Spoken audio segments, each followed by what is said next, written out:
The 1970s weren't just a bad decade for the Mustang, they were a near-death sentence. From baffling design detours to gutless engines and marketing misfires, Ford almost drove its crown jewel into oblivion. These 8 jaw-dropping mistakes reveal how close the Mustang came to vanishing forever.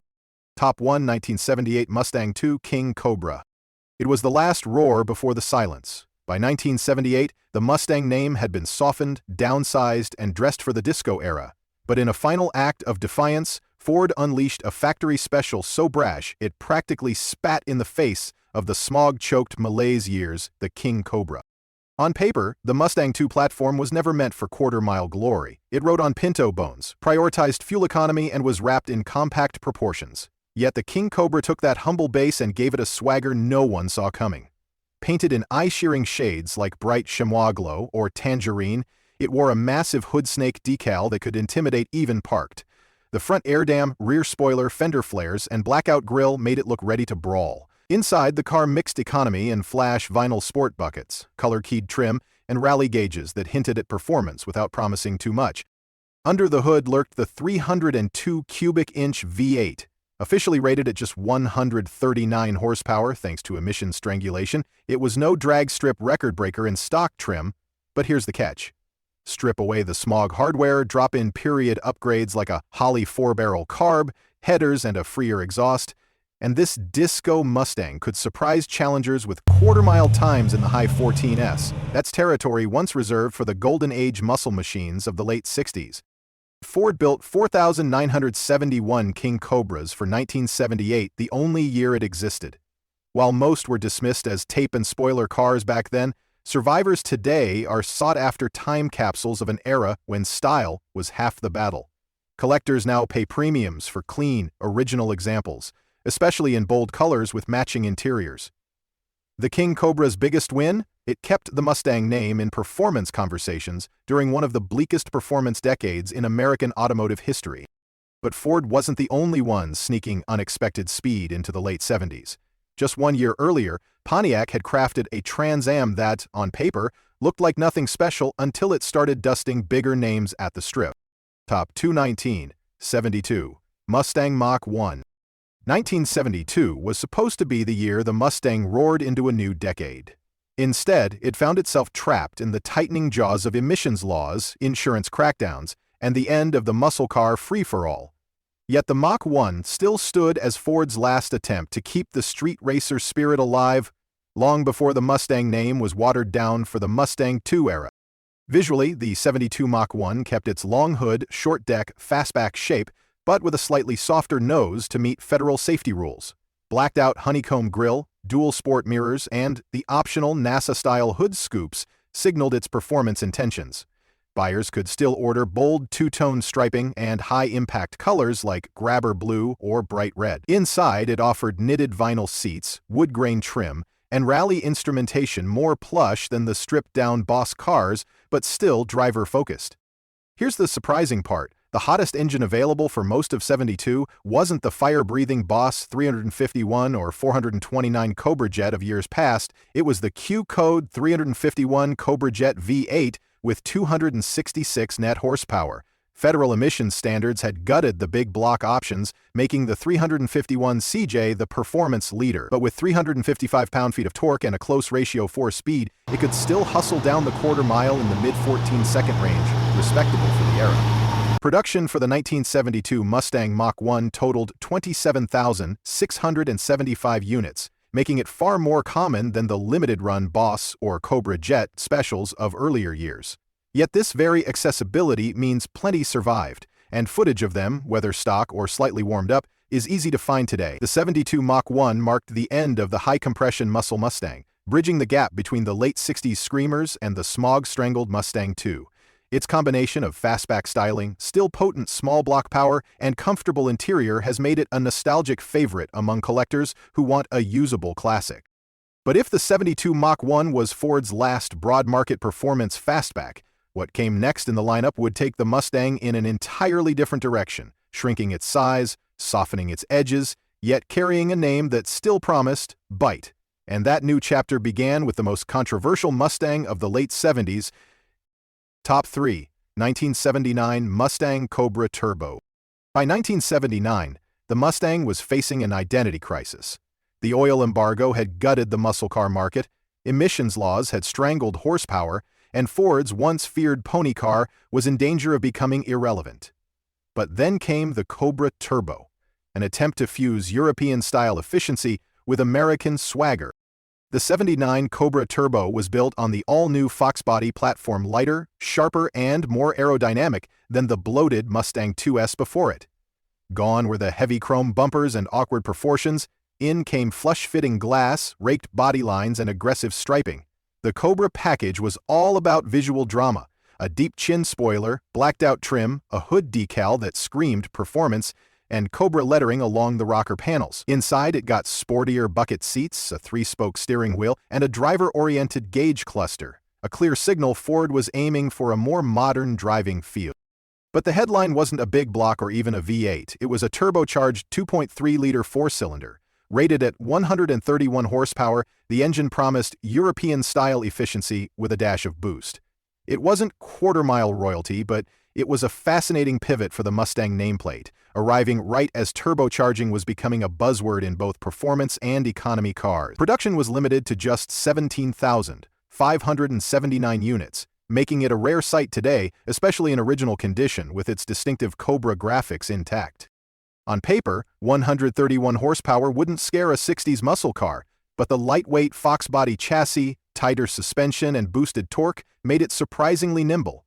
Ford wasn't trying to recreate the drag strip monsters of the past, they were aiming to keep the Mustang relevant in a new era. And in that sense, the Cobra Turbo was a quiet success. It laid the groundwork for future turbocharged performance Mustangs, including the SVO and modern EcoBoost models, proving Ford could adapt without killing the brand's spirit. The '79 Cobra Turbo didn't shatter speed records, but it did something arguably more important. It kept the Mustang's pulse alive during one of the toughest decades for performance cars. And while purists may have scoffed at its four-cylinder heart, the next Mustang on our list took a completely different approach, retaining luxury cues while hiding a surprising amount of ambition under its vinyl roof.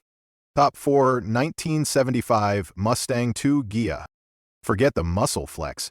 In 1975, Ford dressed the Mustang in a tuxedo. The Ghia wasn't here to burn rubber, it was here to escort you to dinner in quiet style. This was the Mustang for people who wanted the badge, but not the noise. The Mustang II Ghia was part of Ford's bold pivot away from the performance wars. With gas prices spiking and insurance premiums rising, Ford bet big on luxury. The Ghia trim, named after the Italian design house, was the most upscale Mustang money could buy in 1975. While the Mach 1 got stripes and spoilers, the Ghia got a padded vinyl Landau roof, opera windows, and extra chrome. Inside, it was all about plush comfort, thick pile carpeting, wood-tone dash panels, and available leather seating surfaces. But here's the surprise. Ford still offered a V8. The base engine was a 2.3 L four-cylinder with just 88 horsepower, and a 2.8 L Cologne V6 sat in the middle, but tick the right box, and you could get a 302 cubic inch V8. Even then, with emissions controls, it made just 140 horsepower, enough to cruise, not to drag race. This was less about quarter-mile bragging rights and more about suburban prestige. The Ghia sold well. In fact, 1975 Mustang II production totaled 188,575 units, and the Ghia trim accounted for approximately over 50,000 of them, making it one of the best-seller Mustang luxury packages ever. Buyers loved the smaller size, the improved maneuverability in city traffic, and the upmarket feel. However, performance purists were horrified. To them, this was the moment the Mustang stopped being a pony car and started being a secretary's car. But Ford didn't care about the critics, it cared about sales, and the Ghia proved they could sell Mustangs without muscle. Yet just a few years later, Ford would flip the script again, with a Mustang II variant that wore racing stripes and spoilers so bold, it tried to convince America the pony car still had a wild side. Top 5 1975 Mustang II Mach 1. It promised Mach 1 muscle, but under the hood the roar was barely a growl. In 1975, Ford's Mustang II Mach 1 looked ready to tear up the quarter mile, yet its bite was nothing like its bark. The Mustang II Mach 1 arrived during one of Detroit's darkest performance years. Strangled by emissions rules, rising insurance costs, and the looming fuel crisis, Ford's Mach 1 nameplate had gone from drag strip threat to boulevard cruiser. The 1975 model still wore the aggressive stripes, sport wheels, and blacked-out grille that had made the Mach 1 a performance icon, but the chassis was shorter, the track narrower, and the proportions borrowed heavily from the Pinto platform. Inside, the Mach 1 offered vinyl bucket seats, faux wood accents, a center console, and a full set of rally-style gauges to keep the illusion alive. Sporty touches like color-keyed trim and optional Magnum 500 wheels made sure it still looked like a performance machine, even if the stopwatch said otherwise. Pop the hood and the truth was hard to ignore. The standard engine was a 2.8L Cologne V6, producing a meek 105 horsepower. The big option was a 302 cubic inch V8, rated at just 140 horsepower, numbers that would have embarrassed the Mach 1S of only a few years earlier. In quarter-mile runs, even the V8 version struggled to crack the 18-second mark, far from the fire-breathing heritage the badge promised. Ford still managed to sell roughly 19,000 units of the 75 Mach 1, proving that looks could still move metal even when performance couldn't. Buyers discovered quickly that the 75 Mach 1 was more about style and comfort than raw speed. It handled city streets with ease, offered decent fuel economy compared to its predecessors, and was relatively affordable. But it also cemented the Mustang II era as one of the most controversial in Mustang history, a time when the Mach 1 name was more marketing than muscle. And yet, just when it seemed the Mustang II lineup was all show and no go, Ford rolled out another variant that doubled down on visual drama, one that looked like a track car straight from a Saturday night short oval. The 1976 Cobra II would try to rekindle a spark that many thought had gone out for good. Top 6, 1976 Mustang II Cobra II. On paper, the Mustang II Cobra II was supposed to be Ford's ticket to reclaim the Mustang's performance image. In reality, it was a flashy street cruiser that relied more on visual aggression than quarter-mile dominance. The 1976 Cobra II package, built on the downsized Mustang II platform, was pure mid-70s showmanship. You got the louvered rear quarter windows, chin spoiler, hood scoop, and bold Lamont racing stripes running from nose to tail. The body could be finished in white, black, or blue, with contrasting stripe colors that screamed track-ready even when parked. Inside, the Cobra II dressed up the Mustang II's compact cabin with optional vinyl-wrapped high-back bucket seats, wood-grain accents, and a rally-style gauge cluster. The overall look was meant to bridge the gap between the original 60s muscle era and the new, smaller Mustang formula forced by fuel crises and emissions laws. Despite the aggressive Cobra name, most buyers found a humble power plant under the hood. The standard 2.3L inline-4 or a 2.8L V6. For extra grunt, you could option the 302 cubic inch V8, but emissions equipment and low compression meant output hovered at just 140 horsepower. The Cobra II name didn't guarantee track times. Instead, it offered a visual connection to Carroll Shelby's glory days without the fire-breathing hardware. This wasn't an accident. Ford's marketing knew that in 1976, image sold better than raw horsepower. The Cobra II still made an impact. Its styling package helped push Mustang II sales to over 187,000 units in 1976, with an estimated 10,000 Cobra IIs produced that year. For many owners, it was the right car for the right time. Insurance-friendly, stylish, and still customizable with aftermarket performance parts. Today's surviving examples are rare, especially those with the original stripes and trim intact. Collectors seek them out not for blistering performance, but as a symbol of how the Mustang adapted to survive in a changing market. But while the Cobra II leaned on nostalgia and looks, Ford still had other Mustang II variants aiming for comfort and refinement cars that ditched the stripes and spoilers for opera windows and plush interiors. One such example was about to take personal luxury to its peak. Top 7, 1974 Mustang II. It was the Mustang that broke every rule, and for purists, every heart. The 1974 Mustang II didn't roar onto the scene, it tiptoed. Smaller, lighter, and with no V8 option at launch, it was the polar opposite of the muscle-bound ponies that came before. Ford had read the market maybe too well. The oil crisis was hitting hard, insurance rates were killing performance, and big block Mustangs were sitting unsold on lots. Lee Iacocca, the man behind the original '65 Mustang, wanted something radically different, a car that could slip into the new era of fuel economy, tighter regulations, and smaller footprints. Built on the Pinto platform, the Mustang II debuted in September 1973 as a 1974 model. Buyers got coupe and hatchback body styles, a sleeker but smaller shell, and interiors far more upscale than the Mustang had ever offered. Wood-grain dash inserts, high-back bucket seats, and plush carpeting made it feel almost European inside. Under the hood, though, was the shocker no V8. The base engine was a 2.3L Lima four-cylinder with 88 horsepower. Optional was a 2.8L Cologne V6, making just 105 horsepower. For Mustang fans used to 300-plus horsepower street brawlers, it was a gut punch. Yet the gamble worked. Ford sold over 385,993 units in that first year alone, and the Mustang II even won Motor Trend's Car of the Year for 1974. It was the right car for the moment, even if diehards didn't want to admit it. The Mustang II proved you could survive the '70s without chasing quarter-mile glory. It kept the Mustang name alive when many thought it would fade into history. By miles per accerizing, comfort, maneuverability, and efficiency, Ford created a car that fit into urban America's shifting priorities. Today, collectors see the '74 Mustang II as a symbol of the era's economic and cultural pivot, rarely fast but undeniably important. And yet, by the mid-'70s, even Ford knew the Mustang couldn't live forever without a dose of muscle. The solution came in a return to familiar badging, but on a car that still had to play by the rules of its cautious decade. That's where the next Mustang in our list comes in, striking a strange balance between style and performance that few expected. Top 8, 1973 Mustang Convertible, 351 V8. It was the last convertible Mustang of its generation, an open-top swan song for the original pony car era. The 1973 Mustang Convertible 351 V8 looked like a boulevard cruiser, but under certain orders, it could still bite back. By 1973, federal crash regulations and insurance surcharges were choking the Mustang's muscle. The once lean fastback had morphed into a larger, heavier machine, and most buyers were settling for mild 6-cylinders or low-compression small blocks.